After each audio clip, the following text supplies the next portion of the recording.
Hello students, welcome back to my channel. आज मैं आपको डीवी क्लास 7 सोशल साइंस के chapter 5 water surrounding the earth का explanation देने वाला हूँ। स्टूडेंट्स, इसके सारे प्रीवियस चैप्टर्स पे वीडियोस अपलोड है। यदि आपने वीडियोस नहीं देखा है तो आपको डिस्क्रिप्शन पे लिंक मिल जाएगा। और हिस्ट्री भी वीडियोज़ अपलोड है, सिविक्स पे वीडियोज़ अपलोड है, तो उन वीडियोज़ को भी आप लोग ज़रूर देख लीजिएगा। और चलिए हम लोग चैनल को शुरू करते हैं। देखिए, आप लोग प्रीवियस चैप्टर में पढ़ चुके हैं कि जो प्लैनेट अर्थ है इसे अक्सर वाटर प्लैनेट कहा जाता है और ब्लू प्लैनेट कहा जाता है, क्योंकि यहाँ पर वाटर बहुत ज़्यादा मात्रा में प्रेजेंट है। ठीक है, एबंडेंस में वाटर प्रेजेंट है। वाटर जो है ये अर्थ सरफेस के 71% को कवर करता है और ये ओशियंस में प्रेजेंट है, रिवर्स में प्रेजेंट है, लेक्स अंडरग्राउंड फ्लो में प्रेजेंट है, ग्लेशियल आइज में प्रेजेंट है। ठीक है, एयर में वाटर वेपर के रूप में प्रेजेंट है। अब इसके बाद क्या है ना कि जो रिल्म है वाटर का, ये इतना तो प्रेजेंट है, वाटर सभी जगह प्रेजेंट है, लेकिन 97% से ज़्यादा वाटर जो है ये ओशियंस में और सीज में प्रेजेंट है, साल्ट वाटर के रूप में। वो वाटर हम लोग अपने डेली नीड्स में यूज़ नहीं कर सकते, डेली लाइफ में यूज़ नहीं कर सकते, क्योंकि वो साल्टी वाटर होता है। ओके, उसमें साल्ट प्रेजेंट होता है। तो ये कहाँ मिलते हैं? तो ये ओशियन में मिलते हैं, सीज में मिलते हैं। अब देखिए होता क्या है कि 97% वो हो गया। अब 2%, लगभग 2% जो है ये ग्लेशियर आइस कैप्स में प्रेजेंट है, ग्लेशियर्स में प्रेजेंट, आइस कैप्स में प्रेजेंट, आइस के रूप में। वो भी हम लोग यूज़ नहीं कर पाते हैं। ओके, अब जो हम लोग वाटर यूज़ करते हैं, जो फ्रेश वाटर है, ये 1% से भी कम है। 1% भी एक्चुअल हम लोग नहीं बोल सकते, 1% से भी कम है, जो कि कहाँ प्रेजेंट है? ये रिवर्स एंड लेक्स, पॉन्ड्स, ये सब जगह में प्रेजेंट होता है।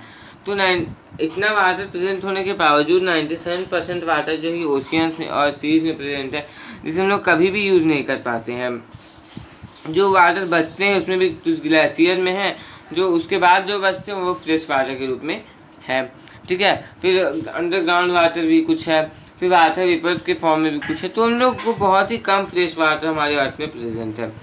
तो अब ओशियंस के नेम हम लोग पढ़ते हैं। तो देखिए, ओशियंस क्या हो गए? Pacific ocean, Atlantic ocean, Indian ocean, Arctic ocean. ये सब जो है अर्थ में सबसे बड़े रिजर्वर्स है वाटर के। ओके, अब वाटर बॉडीज़ के प्रिंसिपल के बारे में हम लोग डिटेल में पढ़ते हैं, उनके नेचर, सोर्स और मूवमेंट के बारे में पढ़ते हैं, हमारे क्या इंपॉर्टेंस है डेली लाइफ में, इसके बारे में हम लोग पढ़ते हैं। देखिए, रेनफॉल के थ्रू ही जो अर्थ है ये एक major part of pure water को रिसीव कर पाता है।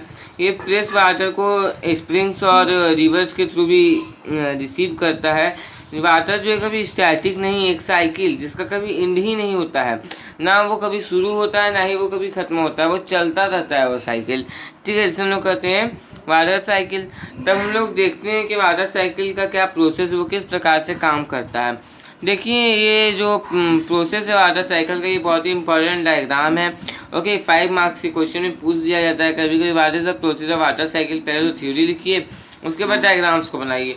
तो ये डायग्राम बहुत ही स्टूडेंट्स इंपॉर्टेंट है। तो आप लोग क्या कीजिएगा ना कि जब आप सोशल साइंस के एग्ज़ाम्स देने जाइएगा तो आप लोग डायग्राम्स को करके जाइएगा। और वैसे ही मैं एग्ज़ाम प्रिपरेशंस करवा रहा हूँ स्टूडेंट्स, तो आपको मेरे चैनल के वीडियोज़ पेज पे मिल जाएगा। तो एग्ज़ाम प्रिपरेशन को आप लोग जरूर ज्वाइन किया कीजिए। ओके, जो सन होता है ये मेन सोर्स होता है एनर्जी का, जो कि वाटर को वाटर के एवोपरेशन के लिए कारण बनता है, वाटर को एवोपरेट करने के लिए कॉज करता है। वाटर जो है ओशियंस के ये वाटर वेपर में कन्वर्ट हो जाते हैं हीट के कारण, सन की हीट के कारण ये वाटर वेपर्स में कन्वर्ट हो जाते हैं एवोपरेशन के प्रोसेस के थ्रू। ओके, जो एवोपरेटेड वाटर है ये एटमॉस्फेयर में ऊपर उठता है और टाइनी आइस के टाइनी क्रिस्टल्स के रूप में कंडेंस हो जाता है, और क्लाउड्स को फॉर्म करने के लिए वाटर के ड्रॉपलेट्स के रूप में ये कंडेंस हो जाता है। जब कंडेंस आइस क्रिस्टल्स और वाटर ड्रॉपलेट्स जो है ये साइज में बड़े हो जाते हैं, बड़े होते जाते हैं और फ्लोट करने के लिए अनेबल हो जाते हैं, तो वो अर्थ सरफेस के ऊपर गिर जाते हैं प्रेसिपिटेशन के रूप में। ठीक है, प्रेसिपिटेशन के रूप में वो अर्थ सरफेस के ऊपर गिर जाते हैं। ठीक है, फॉल डाउन कर जाते हैं।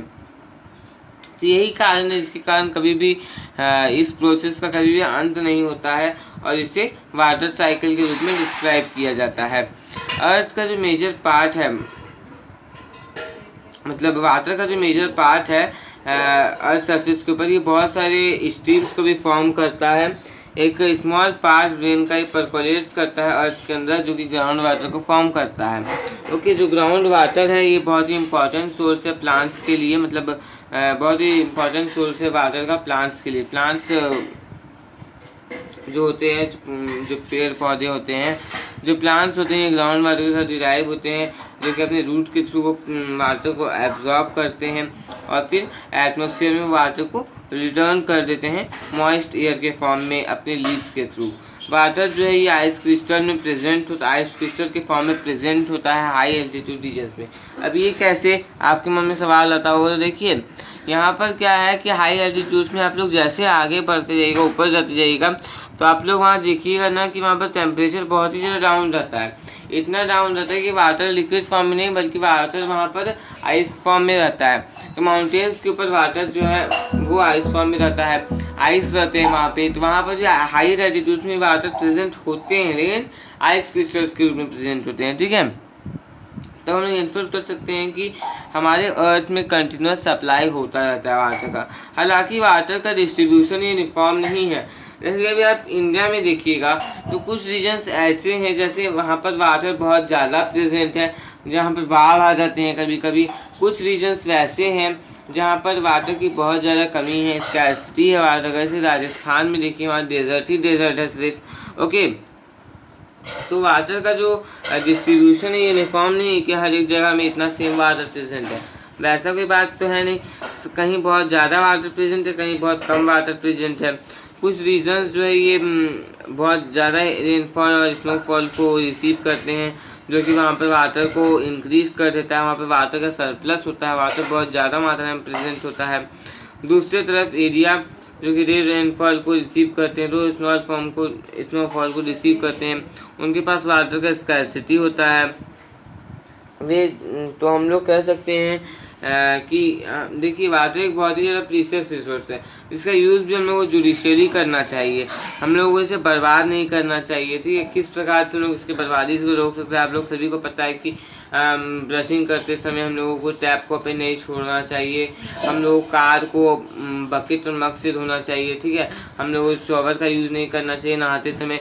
तो वाटर एक इतना प्रीशियस रिसोर्स है कि हम लोग ये जुडिशियली यूज़ नहीं करेंगे तो आगे आने वाले समय में क्या होगा कि वाटर में मिलना मुश्किल हो जाएगा, ठीक है। क्योंकि देखिए वाटर पॉल्यूट भी बहुत ज़्यादा होता है, वाटर पॉल्यूशन आज के डेट में बहुत ज़्यादा होते हैं, क्योंकि इसका सबसे बड़ा रीज़न है कि सीवेज एक पहला हो गया, डोमेस्टिक वेस्ट जो होता है, उसके बाद फैक्ट्रीज से जो इंडस्ट्रीज से जो चीज़ें निकल के आती हैं, केमिकल्स जो निकल के आते हैं, वो भी वाटर पॉल्यूशन के कारण बनते हैं। हम लोग वाटर को कैसे रेगुलेट कर सकते हैं, तो इस रिसोर्स को रेगुलेट करने के लिए क्या करना होगा कि लार्ज रिजर्वर्स में वाटर को हम लोग को स्टोर करना पड़ेगा, और हम लोग कुछ दूसरे वेज को भी यूज़ कर सकते हैं वाटर को कंजर्व करने के लिए, ओके। तो यदि आगे अर्थ में लाइफ होगा तो वाटर का प्रेजेंट होना बहुत ही ज़्यादा नेसेसरी है। तो हम लोगों को क्या चाहिए कि हम लोगों को इस नेचुरल रिसोर्स को बचा करके रखना चाहिए, कम यूज करना चाहिए, ओके। वाटर रिजर्व्स आप लोग देख पा रहे हैं यहाँ पे, ओके। चलिए अब हम लोग देखते हैं various movements of ocean water. Ocean water का बहुत सारा मूवमेंट होता है, उसे समझते हैं। यदि जब हम लोग एक पीपल को एक रिवर या फिर एक पॉन्ड में फेंकते हैं तो हम लोग वाटर में कुछ ड्राइपर्स को ऑब्जर्व कर पाते हैं।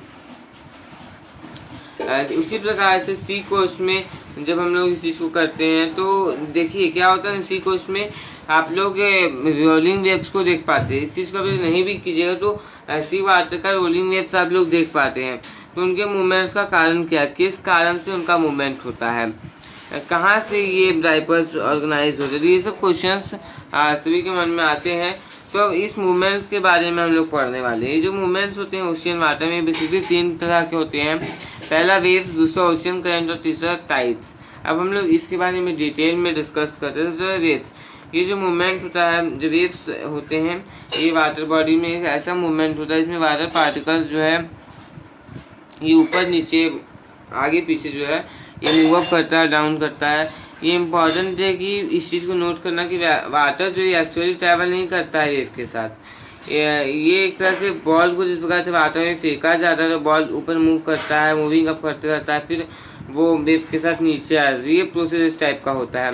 ये जो रिथमिक मूवमेंट होता है वाटर पार्टिकल से पैटर्न को प्रोड्यूस करता है, जिसे हम लोग वेव्स के रूप में देख सकते हैं। जो हाइट है वेव्स का ये विंड के स्पीड पे डिपेंड करता है, और इसके साथ साथ विंड ब्लो हो रहा है पर्टिकुलर डायरेक्शन से, उसके ड्यूरेशन पे डिपेंड करता है। ठीक है, इसके साथ साथ ये वेव के साइज पे भी डिपेंड करता है। तो इस तरह का पहला डू यू नो है कि देखिए क्या होता है कि आज के डेट पे एनर्जी वेव्स के एनर्जी को यूज़ करके ना इलेक्ट्रिसिटी प्रोड्यूस किया जाता है।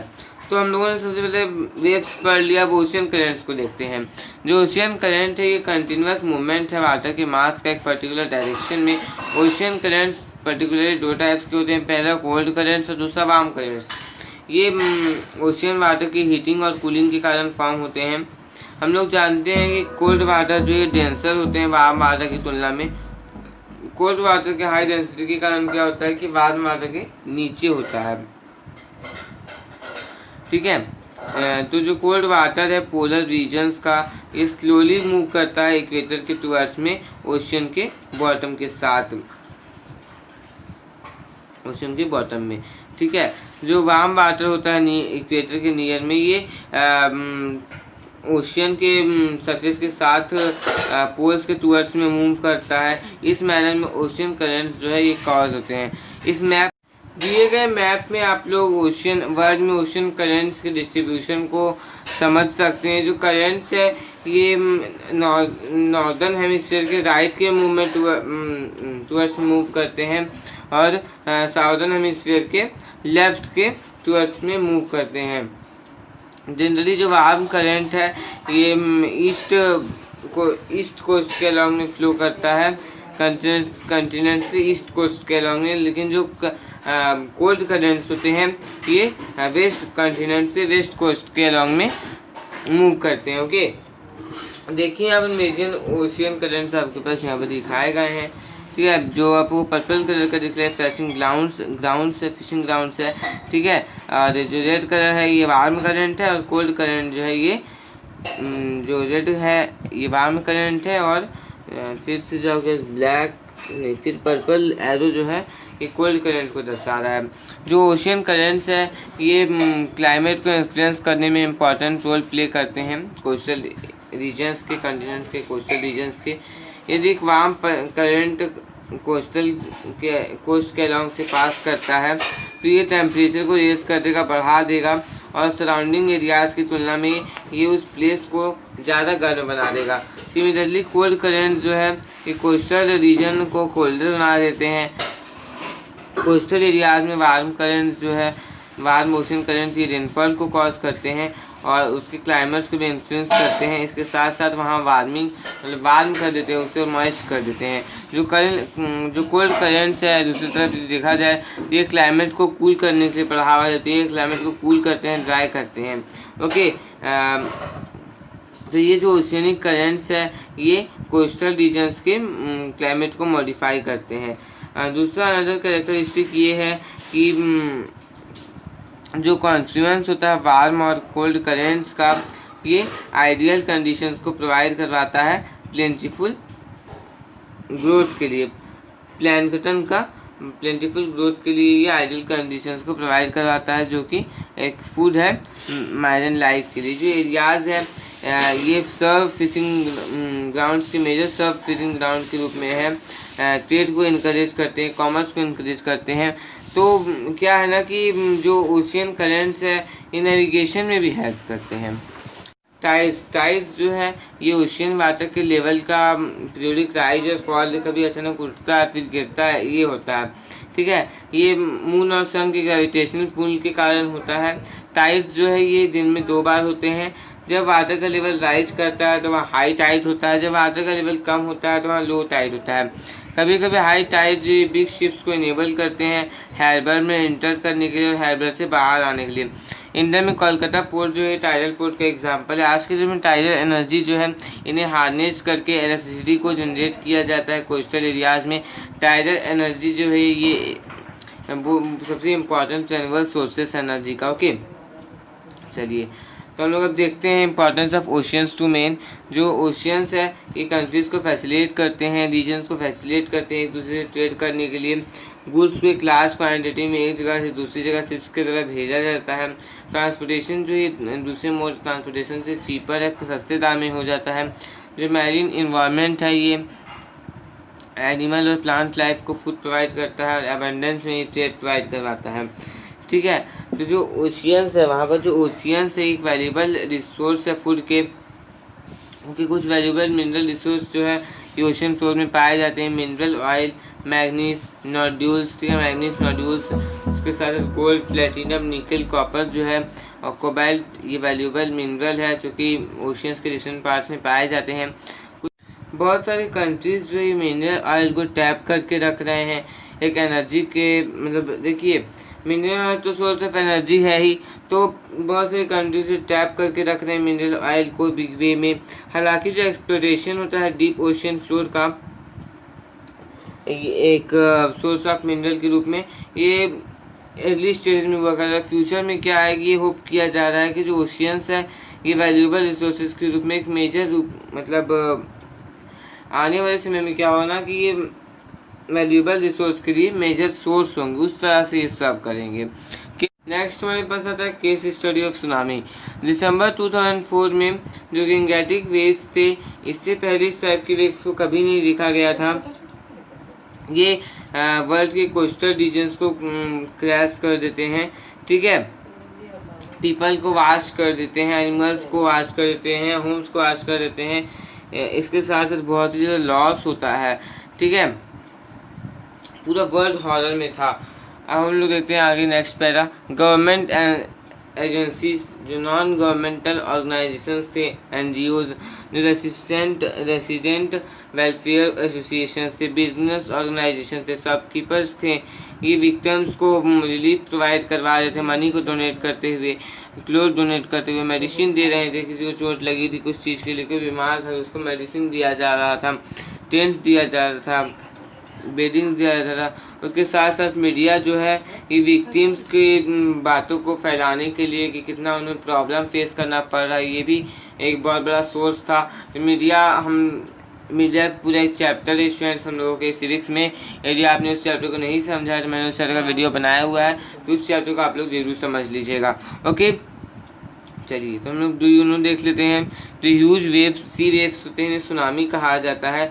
ये एक जापानीज़ नेम है। ये जो वेव्स है ये अर्थक्वेक के कारण कॉज किए जाते हैं वाटर के अंदर, और किसी सीवर डिस्टर्बेंस के कारण जो है वॉल्केनिक इरप्शन और कुछ दूसरे डिस्टर्बेंस के कारण ऐसा होता है।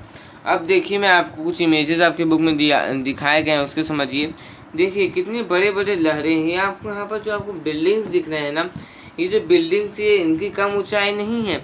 ऊंचाई की बात तो छोड़ दीजिए, वेव्स को ही आप देखिए यहाँ पे कितनी ऊंची ऊंची वेव्स है। बिल्डिंग से भी ऊंची वेव्स है, बिल्डिंग से ऊंचाई कम नहीं होगी, लेकिन जब बिल्डिंग से भी ऊंची वेव्स है इसका मतलब क्या है कि ये टाइड्स बहुत बड़े बड़े टाइड्स है।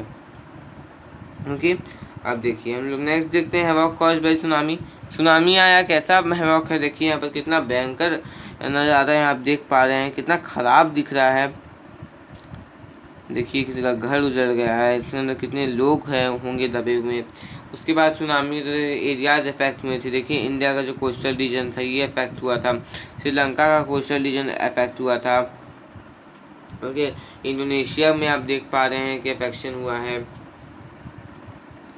तो बस स्टूडेंट्स इस चैप्टर में बस इतना ही था।